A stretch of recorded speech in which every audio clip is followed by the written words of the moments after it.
how to remove Meta AI from Messenger.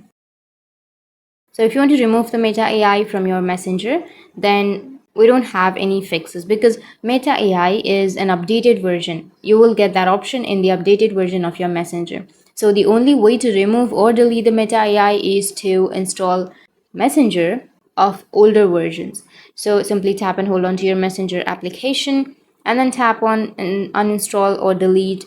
And you need to delete the Messenger application that you have right now. Once you've deleted, you need to go with your Google or your browser, anything that you're comfortable with, and go for the search and search for older version of Messenger and tap on any one of the trusted websites and then scroll down and choose the older version of Messenger in which the Meta AI is not available. Tap on it.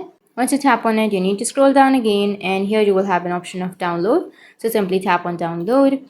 Once you tap on download, your Messenger will be downloaded. So in this way, you'll be able to remove the Meta AI from your Messenger. And if you have any questions, feel free to comment below. Thanks for watching.